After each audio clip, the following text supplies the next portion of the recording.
입니다. 아멘.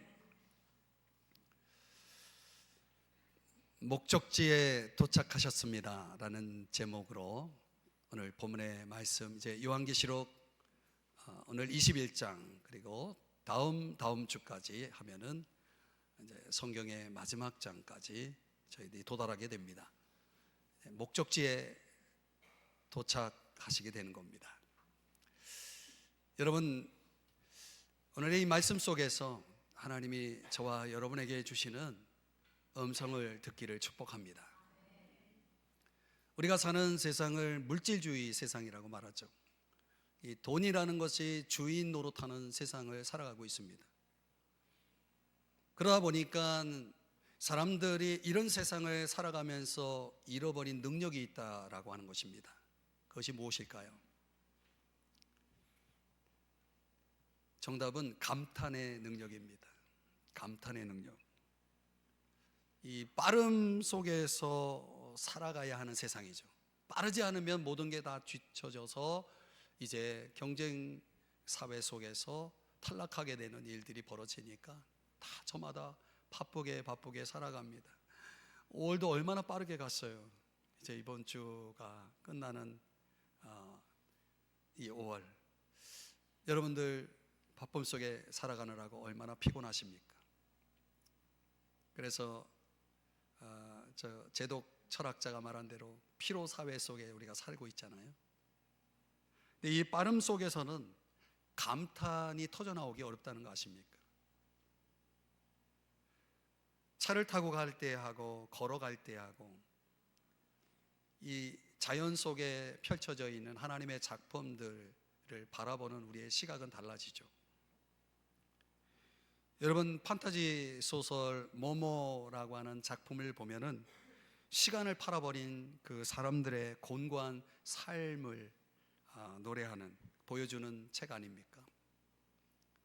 시간 앞에서 어쩔 줄 몰라 하는 현대사회를 비판한 그 소설, 그 소설이 오늘 우리의 현실일지 모르겠습니다. 감탄, 경탄이 사라진 곳에는 사람들 의식 속에는 오로지 불만과 불평이 차지하게 되죠. 우리에게 있을 그 능력이 사라진 자리에 사람들은 얼마나 불평이 많고 불만이 많은지요. 제가 좋아하는 나태주 시인의 풀꽃이라고 하는 시, 여러분 잘 아시죠? 이 시로 유명해진 시인이잖아요. 자세히 보아야 예쁘다, 오래 보아야 사랑스럽다, 너도 그렇다. 이 짧은 시가 주는 이 감탄, 여러분 옆에 계신 분을 슬쩍 한번 보실래요? 째려보지 마시고. 사랑스럽습니까? 예쁩니까? 근데 살아가다 보면 그 소중함을, 그 귀한 가치를 사람들이 놓치고 살아갈 때가 너무 많다는 거죠. 그 바쁨이 가져온 질병입니다. 좀 흥미로운 질문을 한번 던지면, 하나님이 왜 여자를 남자의 갈비뼈로 만드셨는지 아십니까? 궁금하지 않습니까? 이게 우리가 좀 배경적으로 그 의미를 좀 생각해 볼 필요가 있는데요. 아랍인들, 그 중동의 아랍인들은 갈비뼈를 절친한 친구의 뜻하는 의미로 사용한다고 그래요. 절친한 친구. 이 고대 중동의 언어인 수메르어로 보면은 그 의미가, 갈비뼈는 생명이라는 뜻을 가지고 있다는 거예요. 그러니까 남자나 여자나 그 생명, 그 뿌리가 같다는 것을, 한 곳에서, 한 뿌리에서 나왔다라고 하는 것을 의미하는 그런 차원이 아닐까 생각해 봅니다. 우리의 존재됨이 그 한 뿌리에서 나온 존재들이다. 그래서 잠에서 깨어난 그 남자 아담이 자기 앞에 서 있는 여인 하와를 향해서 이런 감탄사를 내놓잖아요. 이제야 나타났구나. 내 뼈 중에 뼈요, 살 중에 살아 그러면서 감탄하잖아요. 일종의 사랑의 고백이죠. 사람의 그 내면에는 이런 감탄의 능력이 있는 거예요. 사람을 볼 때나 사물을 볼 때나 이런 감탄의 능력을 가지고 살아가게 되어 있었던 거죠. 인간의 역사는 이 에덴 동산의 감탄으로부터 시작된다라고 말할 수가 있겠습니다. 그런데 하나님을 반역한 인간이 에덴 동산을 상실한 이후에 실낙원이죠. 그 낙원의 동산을 상실한 이후에 인간은 철저하게 하나님과의 갈등 속에서 외롭고 고독한 인생 여정을 걸어야만 했다라고 하는 것입니다. 그러나 마침내 우리가 요한계시록 21장 22장에 이르러서 와보면 결국 인간의 역사는 또 다른 동산에서 마치게 되어 있는 거예요. 그 잃어버린 동산과 다시 찾게 된 동산, 더 정확하게 하면 시리죠, 도시죠. 큰 도성, 그 아름다운 도성에 이르게 되면서 비로소 인간은 다시금 잃어버렸던 감탄의 능력을 회복하게 된다라고 하는 것이 오늘 성경이 보여주고 있는 그림인 것입니다. 오늘 보면 1절과 9절의 말씀을 보시면 요한이 뭘 보게 되냐면 새 하늘과 새 땅입니다. 지금 우리가 보고 있는 땅 하늘이 아니라 새 하늘과 새 땅을 보고 있습니다. 그리고 9절에 보니까 신부 곧 어린 양의 아내를 내게 보이리라 라고 말씀을 하고 있는 거죠. 말하자면 요한이 뭘 본 것입니까? 새 하늘과 새 땅, 새 예루살렘인 저 하늘나라 천국을 보게 되었다는 것입니다. 여러분은 천국을 보셨나요? 천국을 아시나요? 천국이라고 하는 이 개념은 세 가지가 있습니다. 오늘 저와 여러분이 예수 그리스도를 나의 구주 주님으로 믿을 때, 그리고 그분을 내 마음에 영접했을 때, 예수님이 내 마음속에 들어오실 때 임하는 천국이 있습니다. 성령이 주시는 의와 기쁨과 평안이 내 마음속을 가득 채우는 마음속 천국이라고 하죠. 현재적 천국. 오늘 이 천국을 여러분은 다 지니고 계시나요? 네, 일부보다는 아멘 소리가 좀 크네요. 그래도 여러분의 마음속에 천국이 있나요? 천국이 있는 분은 주님이 마음속에 계시는 분들이죠. 우리가 예수 그리스도를 믿는 순간 우리는 이 현재적 천국 속에서 살아가게 되는 것입니다. 그러다가 우리가 이 세상을 떠나게 되면 사후에 우리가 가게 될 천국이 있습니다. 그것을 낙원이라고 말하죠. 예수님이 재림하실 때까지 우리가 머물게 되는 임시 낙원 천국이라고 성경은 말하고 있어요. 오늘 성경에서 요한이 보았던 천국은 이제 예수님이 재림하실 때 오늘 믿는 저와 여러분이 부활하여서 영원히 살게 될 영적인 spiritual body, 신령한 몸을 입게 돼서 영원을 살게 될 그 하늘나라 천국, 영원한 천국을 요한은 본 것입니다. 그 세 번째 천국을 보게 된 거죠. 오늘 저와 여러분이 앞으로 가게 될 본향인 것입니다. 자, 여러분 더 궁금해지지 않습니까? 그러니까 요한이 직접 보았던, 그리고 그가 감탄한 저 하늘나라 영원한 천국, 저와 여러분이 가게 될 우리의 본향, 그것은 어떤 곳일까요? 오늘 이 요한계시록 21장에서 보여주고 있는 세 가지 그림을 가지고 여러분에게 설명해 보고자 합니다. 첫 번째는 하나님의 임재로 충만한 곳이다. 여러분, 천국은 어떤 곳일까? 한마디로 말하면 하나님이 계신 곳입니다.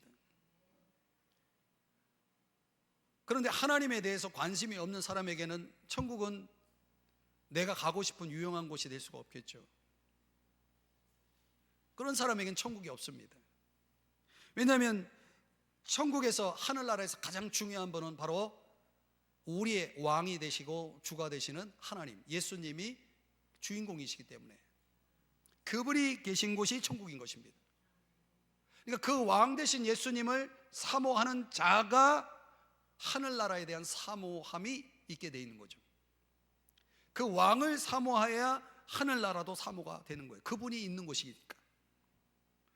하나님에 대한 예수님에 대한 사모함이 없는 자들은 저 하늘나라에 대한 사모함이 당연히 없겠죠. 사람들이 묻습니다. 왜 천국에 가기를 원합니까? 우리 저마다의 기대가 있어서 우리가 답할 수 있는 그런 우리의 생각들이 있을 수 있겠지만은, 가장 궁극적인 우리가 천국에 가야 할 이유는 바로 우리가 사랑하는 분이 거기 계시기 때문에 그래요. 그래서 천국은 사모하는 자에게 주시는 선물이고 축복인 것입니다. 3절을 한번 보실까요? 여기 여러분에게 강조하여 보여드리는 단어가 있죠. 함께라는 단어입니다. 여러분, 사람이 누구와 함께 하느냐라고 하는 것은 얼마나 중요한 주제인지 모릅니다. 누구와 함께 하느냐에 따라서 우리의 행불행이 결정되기도 하죠. 지금 저와 여러분이 이 땅을 살아가는 동안 우리 주님과 함께 하잖아요. 그죠? 근데 그 함께 하시는 주님이 여러분의 삶 속에서 얼마나 실감되고 경험되고 있습니까? 주님이 내 삶 속에, 내 마음 속에 함께 하시고 임재하고 계시지만, 그분을 우리는 얼마나 삶 속에서 깊이 느끼고 그분을 체험하고 있습니까? 얼마나 부족해요. 불완전하죠. 불충분하죠. 그러나 만약 저와 여러분이 하늘나라 천국에 가게 되면은 그 완전하고도 충만한 하나님의 임재 가운데, 주님의 임재 가운데 거하게 된다는 거예요. 예를 들면은 우리가 결혼 전에 사랑하는 사람과 종종 함께 하잖아요. 그러나 결혼하고 나서는 늘 함께 하게 되잖아요. 그것과 같습니다. 그런데 오늘 본문 6절의 말씀에 보니까 이 표현이 나옵니다. 값없이 주리니. 그러니까 우리가 사랑하는 그 주님이 계신 그 천국을 가는 조건이 뭐냐면 없어요. 값이 없어요. 공짜라는 얘기죠. 그럼 누구라도 다 받을 수 있다는 얘기예요. 그 천국은 누구라도 갈 수 있다는 얘기예요. 그럼에도 불구하고 사람들이 천국을 받지 못하는, 천국에 가지 못하는 이유가 뭡니까? 원하지 않기 때문에 그래요. 원하지 않는 자들에게는 아무리 천국을 주고 싶어도 원하지 않으니까 천국을 받을 수가 없는 거예요. 여러분, 사람들이 왜 예수를 믿지 않습니까? 예수를 믿지 않는 분들의 이유가 뭐예요? 믿기 싫은 거예요. 그 믿기 싫어하는 마음이 뭐예요? 성경 그게 부패한 마음이고 타락한 마음이고 우리 안에 있는 인간의 죄성이라고, simple self라고 얘기하는 거예요. 그러니까 그 자아가, 그 믿고 싶어하지 않는 그 디자이어를 끊임없이 일궈내는 거죠. 그래서 로마서 1장에 보면 마음에 하나님 두기를 싫어하는 사람이라고 지적을 하고 있습니다. 마음에 하나님 두기를 싫어하는 거예요. 하나님이 마음속에 들어오는 걸 싫어하는 사람이 천국을 어떻게 갑니까? 천국의 중심이 하나님인데. 4절을 볼까요? 이 말씀은 여러분 함께 읽어주시겠습니까? 시작. 모든 눈물을 그 눈에서 닦아주시니 다시는 사망이 없고 애통하는 것이나 곡하는 것이나 아픈 것이 다시 있지 아니하리니 처음 것들이 다 지나갔음이로라. 여러분, 우리가 이 땅에서 살아가는 동안 저와 여러분이 아무리 행복하게 살았다 하더라도 우리의 인생에는 저마다의 인생 골짜기가 있잖아요. 여러분이 아무리 행복한 척해도 남모르게 흘리는 눈물이 있잖아요. 그 눈물을 누가 알아주겠습니까? 저도 혼자 울 때가 있거든요. 얼마나 많이 울었는지 몰라요. 그 눈물을 보시고 기억하신 분은 딱 한 분밖에 없어요. 제 아내도 그 눈물을 몰라요. 오늘 눈물을 흘릴 때 잔잔히 우리에게 다가와서 그 눈물을 닦아주시는 한 분이 계시는데 그분이 우리 주님인 거예요. 오늘 성경에 뭐라고 말합니까? 하나님이 계신 그곳에는 뭐가 없다? 죄가 없고 고통이 없고 죽음이 없고 슬픔이 없고 눈물이 없다라고 말했잖아요. 그럼 이 땅에서 흘린 눈물은 어떻게 되는 겁니까? 주님이 그 눈물을 닦아주신다라고 말씀을 하고 있는 거예요. 그러니까 하나님이 계시다는 것은 어떤 의미가 있습니까? 하나님이 계시다는 것은 그분과의 깊은 사랑의 교제 속에서 이 땅에서 내가 겪어야 했던 흘려야 했던 그 많은 고통과 눈물을 닦아주시는 그 일이 주님의 우선적인 일이라고 말씀하고 있는 것입니다. 그러니까 천국은 어떤 것이냐면 이 땅에서 위로받지 못한 자들이 저 하늘 나라에서 위로를 받게 되는 곳이다. 좋은 곳인가요? 전 빨리 가고 싶어요. 그래서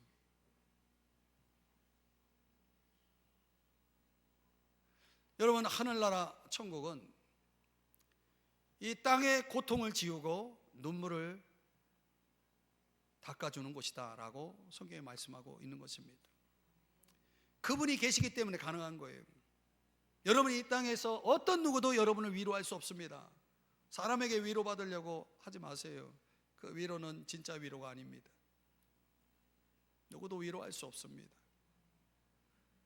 심지어 부부 사이라도 그렇습니다. 자녀, 부모 누구도 위로할 수 없습니다. 주님만이 할 수 있는 위로, 그곳이 있는 곳입니다. 그뿐 아닙니다. 여러분, 하늘나라 천국은 오늘 성경 8절을 근거로 해서 보면 악이 없는 절대 선이 지배하는 곳입니다.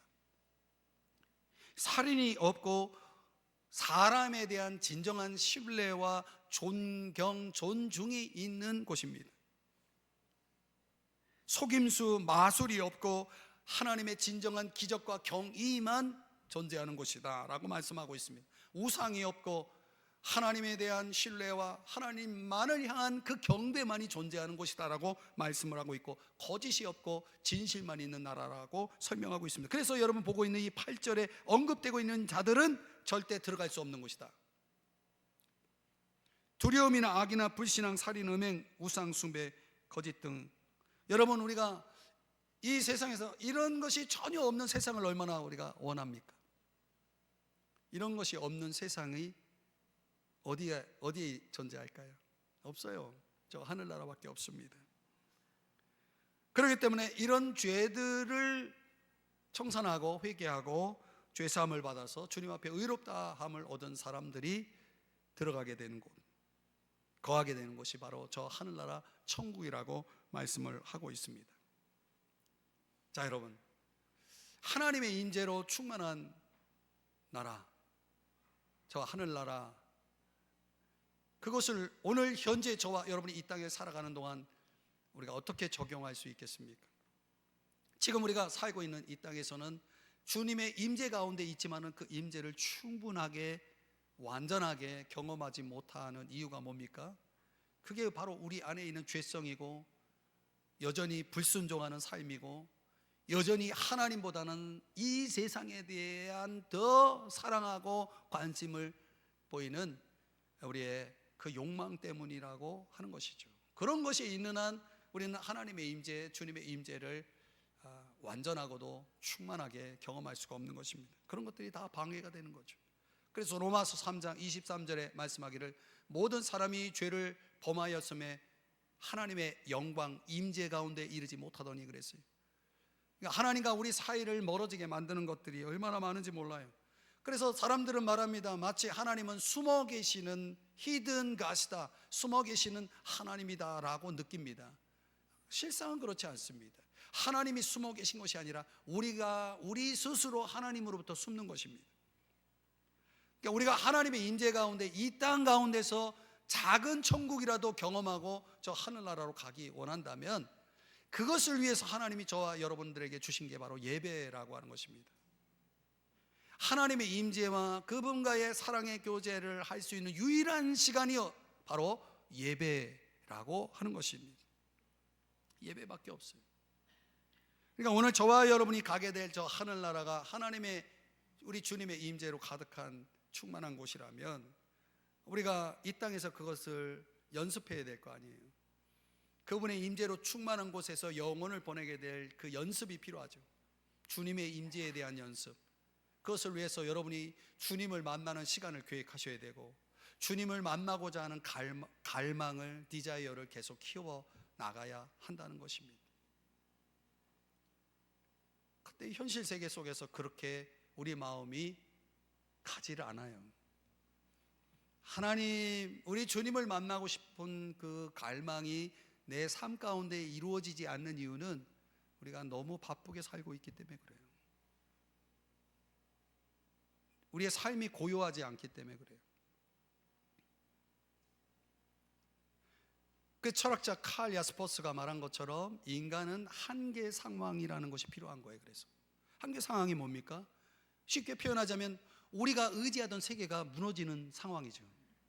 내가 의지하고 있던 게 어느 날 탁 무너지는 거예요. 그럴 때 내가 이게 있어야 내가 살겠다라고 생각했던 게 무너지니까 사람들이 어떻게 됩니까? 자기를 돌아보게 되는 거죠. 그 자기를 돌아보면서 인간이 가지고 있는 연약성, 유한성에 대한 강력한 자각이 일어납니다. 그때 그 자각 속에서 소위 벼랑 끝 체험이라고 하는 그 체험을 통해서 문이 살짝 열립니다. 그 열린 문을 통해서 주님이 임재하시는 겁니다. 그래서 볼지어다 내가 문 밖에 서서 두드리노니 녹화노니 누구든지 문을 열면 내가 그에게로 들어가 그와 더불어 먹고 그는 나와 더불어 먹으리라. 주님과의 연합, 일치가 이루어지는 거죠. 만남이 이루어지는 것입니다. 그러니까 주님을 온전히 만나는 사람들은 다 저마다 이런 과정이 있었던 거죠. 죄송하지만 여기 계신 분들이 아직 주님을 만나지 못한 분들은, 그런 분이 있다면 아직 그 칼 야스퍼스 철학자가 말한 한계 상황을 만나지 못한 분들입니다. 그러나 우리의 인생길에는 반드시 이 한계 상황이 있습니다. 그때가 언제일까요? 그때를 만나면 주님을 만나는 문이 열리는 것입니다. 주님의 임재를 경험하게 되는 거죠. 그러나 궁극적으로 저 하늘 문이 열리게 되면 저와 여러분이 믿음을 가진 분들은 저 하늘나라 주님의 임재로 가득한 충만한 곳으로 들어가게 되는 것입니다. 그 주님의 임재를 맛보시기를 주의 이름으로 축복합니다. 천국의 맛을 보십시오. 그 맛을 아는 자가 진짜 그 맛을 보러 천국 가는 겁니다. 두 번째로, 우리가 영원한 천국을 바라보며 우리가 가게 될 본향으로서 우리가 알아야 될 두 번째 지식은 하나님의 선물로 예배된 것이다. 2절 말씀을 보면요, 내가 보매 거룩한 성 새 예루살렘이 하나님께로부터 하늘에서 내려오니 그 준비한 것이, 예비한 것이 신부가 남편을 위하여 단장한 것 같더라. 이 비유를 지금 설명을 해주고 있어요. 여러분, 하늘나라 천국은 어떤 것이냐? 하늘나라 천국은 신부가 남편을 위하여 단장한 것 같더라. 무슨 얘기입니까? 여러분, 이 세상에서 여러분이 누군가로부터 받은 선물 가운데 가장 값진 선물이 뭡니까? 가장 값진 선물이 뭐예요? 막 여러분 지금 생각하고 있죠? 아, 그때 누구한테 받은 거 그거, 이렇게 생각하고 있죠? 근데 우리 믿는 사람에게 있어서 이 세상에서 받은 가장 값진 선물은 영생 아닐까요? 내가 구원받은 거. 그 다음은요, 영생 다음으로 가장 값진 선물, 내가 받은 가장 값진 선물은 뭘까요? 와이프 아닐까요? 아내. 여기 2부 예배 드리고 계신 우리 남자 성도님들에게만 묻겠습니다. 영생 다음으로 나의 가장 값진 선물은 아내라고 생각하시는 분은 아멘을 해주시기 바랍니다. 조금 심각해지네요. 예배 드리고 가가지고 또 문제가 생기는 거 아닌지 모르겠습니다.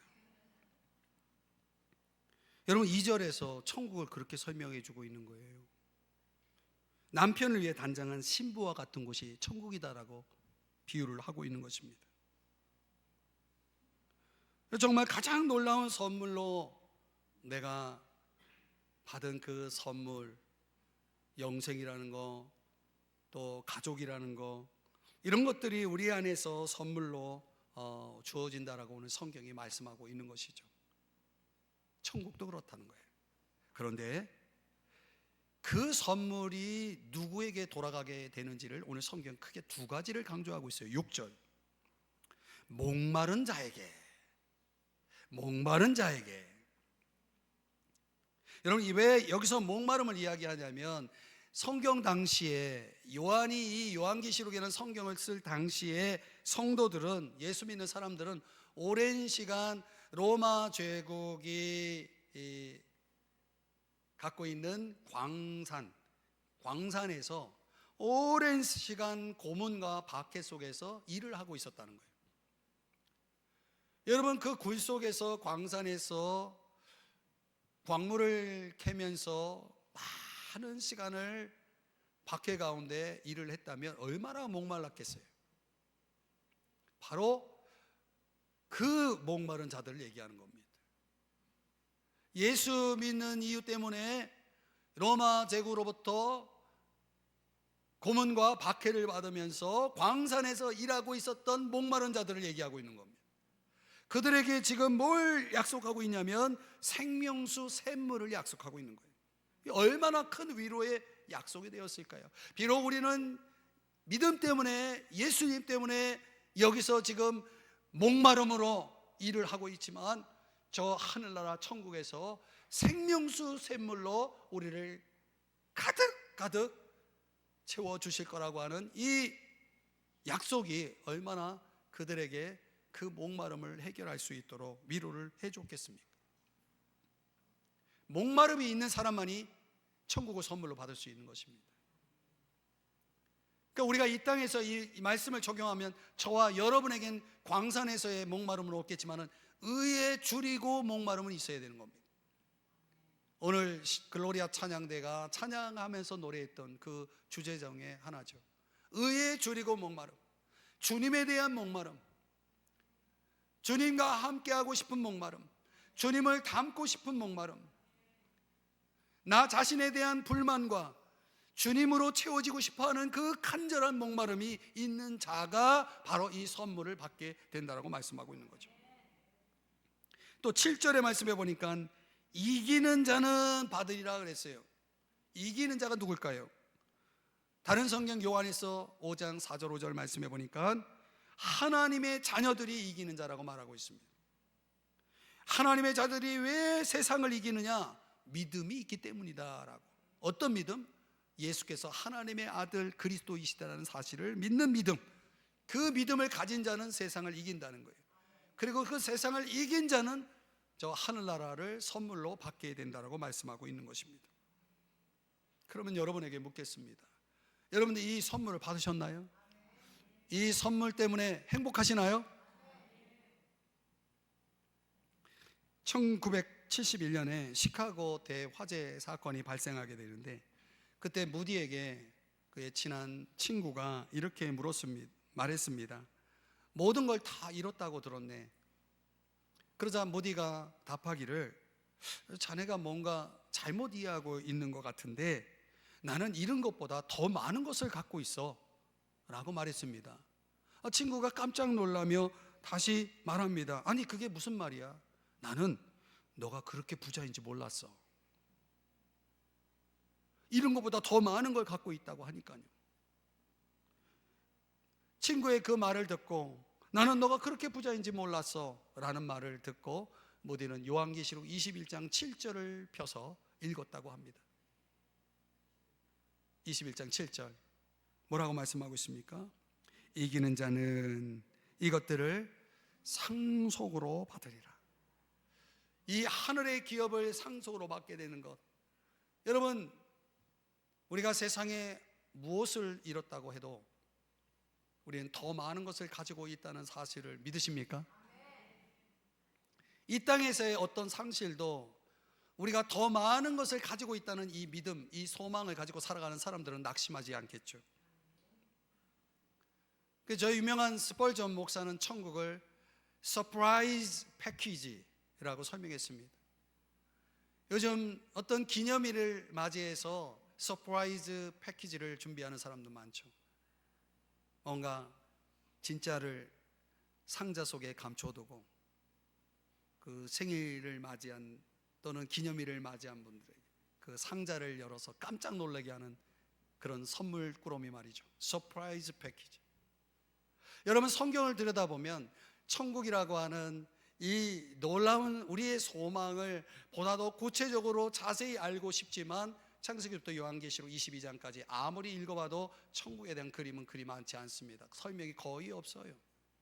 왜 이렇게 천국에 대해서 주님이 이렇게 좋은 곳이면 우리에게 좀 자세히 가르쳐주면 얼마나 좋아요. 우리가 천국을 직접 가서 보지 않는 한 성경이라도 좀 자세하게 설명해 주면 얼마나 좋아요. 제가 요한계시록 성경을 가르치면서 가장 안타까웠던 게 그거예요. 천국을 아무리 잘 설명해 주고 싶어도 설명할 게 자료가 별로 없어요. 성경 속 자료가. 왜 그렇게 했을까요? 왜 자세히 설명하지 않았을까요? 서프라이즈 패키지로 준비하셨기 때문에. 우리가 내용을 너무 빨리 알아버리면 뭐가 사라져요? 기대가 사라져. 소망도 사라질 수 있죠.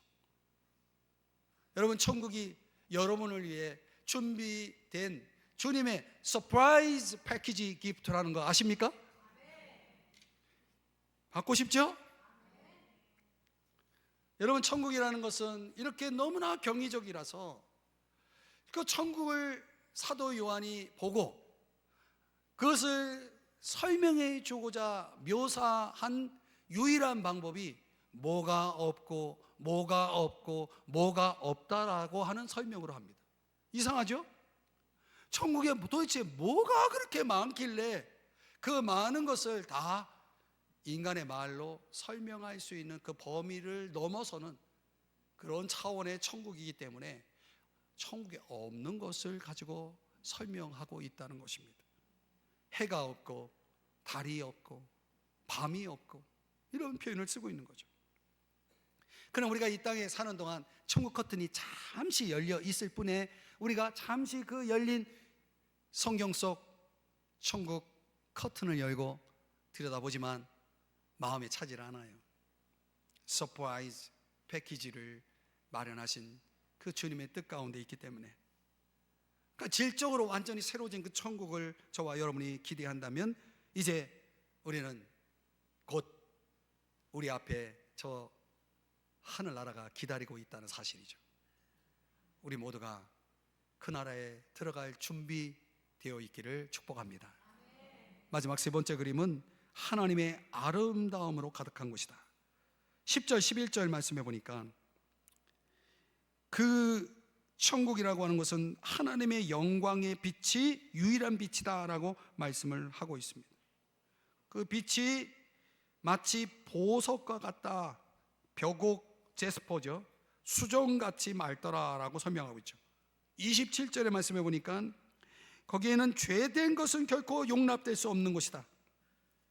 이 땅에서 추함과 부끄러움과 죄가 완전히 사라지는 그날을 우리는 고대하지만 이 세상에는 그런 것들이 여전하죠.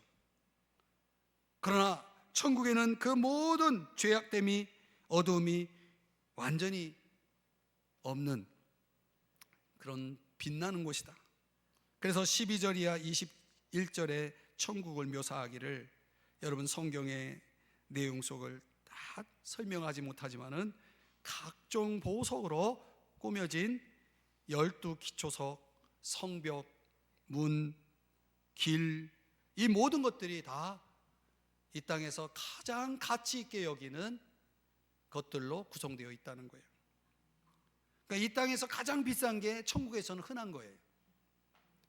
그래서 정금이 골드, 여러분 좋아하시죠? 골드가 천국에서는 도로 포장용으로 쓰여진다는 거예요. 얼마나 화려하고 얼마나 아름답고 얼마나 빛날까요? 여러분, 지구상에 여러분이 가고 싶어하는 여행지가 있다고 한다면 이 천국과 같은 아름다운 보석으로 이루어진 아름다운 곳을 여러분 이 지구상에서 찾을 수 있을까요? No, 불가능합니다. 없습니다. 그 천국은 위대하고도 풍성한 도성인 것이죠. 이 빛나는 천국, 아름다운 천국을 왜 요한에게 미리 보여줬을까요? 아까도 말씀드렸지만은 그 이유는 이 땅에 요한을 비롯해서 주의 백성들이 시련과 고난 속에서 있었기 때문에 그들을 격려하기 위해서, 비록 믿음 때문에, 복음 때문에 성도로 살아가느라 고난을 겪고 환난을 겪고 역경을 겪고 아픔을 겪고 있는 그들에게 너희들이 장차 오게 될 이 하늘나라는 이렇게 아름다운 땅의 가치로는 아무것도 아닌 그만큼의 가치와 그만큼의 위대한 그만큼의 아름다움을 지닌 이 천국으로 너희들을 이끌 것이라고 하는 그런 위로로 우리 주님이 천국을 보여주셨다는 거예요. 저는 그래서 우리가 믿음 생활하다가 정말 힘들고 어려울 때 주님에게 이렇게 기도했으면 좋겠어요. 주님, 천국을 보여주세요. 그럼 제가 뭐든지 참을 수 있을 것 같아요. 로마서 8장 18절에 바울이 뭐라고 말합니까? 생각하건대 현재의 고난은 장차 우리에게 나타날 영광과 비교할 수 없도다. 그 영광이 있다는 사실을 안다면 오늘 우리는 무엇을 겪어도 견딜 수가 있는 거죠. 감당할 수가 있는 거죠. 12절 14절의 말씀에 보면 여러분 이 보석으로 각종 보석으로 장식된 문과 기초석에 이름이 기록되어 있다고 그랬어요. 12 제자들의 이름, 저와 여러분들의 이름도 기록되어 있지 않을까요? 그 영광을 바라보십시오. 그러면 여러분이 이 세상에서 극복하지 못할 고난은 없을 것입니다. 요한이 보여준 천국이라는 것은 이 땅에서 더 많이 갖고 싶어하는 사람들에게는 유용한 곳이 아닙니다. 자신의 욕심을 채우고자 하는 소비자들을 위한 낙원이 결코 아니라는 거죠. 여러분, 이 땅에서 많이 가진 자들이 저 천국까지 가봐요. 얼마나 욕심이 많은 사람들인데 그 천국까지 이어지는 인간의 욕심이 천국으로 연장된다면 그 천국이 천국이겠습니까? 그런 자들에겐 유용한 곳이 될 수가 없는 거죠. 오히려 그 천국은 하나님의 통치와 임재와 은혜와 영광이 아래로 침투된 곳이다. 그래서 저 천국이 하늘에서 아래로 내려오지 않습니까? 그 결과 하나님이 인간과 함께 거하게 되어지는 거죠. 하나님이 중심이 되어서.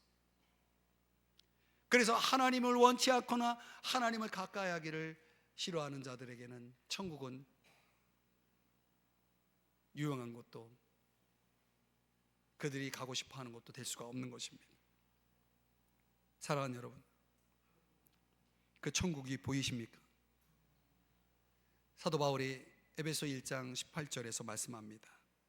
너의 마음의 눈을 밝히사 그의 부르심의 소망이 무엇이며 성도 안에서 그 기업의 영광의 풍성함이 무엇인지를 알게 해주십시오. 여러분, 이제 말씀을 적용합니다. 진정 우리 믿는 자들이 천국을 소망할 때에 그 소망은 믿음의 눈, 마음의 눈으로만 볼 수 있다는 사실입니다. 그러니까 우리가 이 세상을 아무리 힘겹게 살아가도 이 세상 때문에 우리의 마음의 눈이 어두워지지 않기를 간절히 축복합니다. 여러분의 마음의 눈이, 여러분의 시력은 떨어져, 여러분의 몸은 쇠퇴해도, 여러분의 귀는 어두워질지라도 여러분의 마음의 눈은 갈수록 밝아지기를 축복합니다. 그래서 저 하늘나라 천국을 보시기 바랍니다. 주의 임재로 가득한 곳, 그곳을 보시기 바랍니다.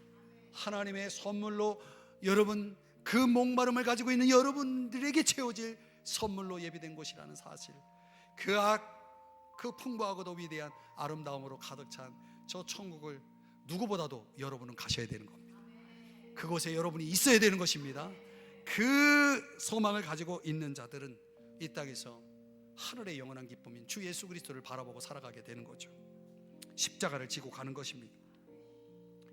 우리의 마음의 눈으로 누구보다도 앞서 달려가는 사람이 되어야 됩니다. 뒤에서 달리면 힘듭니다. 앞서 달려가는 자가 행복자입니다. 천국은 여러분이 앞서가야 됩니다. 앞서 달려가 그 주님 품에 안기는 저와 여러분이 될 수 있기를 바랍니다. 용감히 꾸준하게 달려가시기 바랍니다.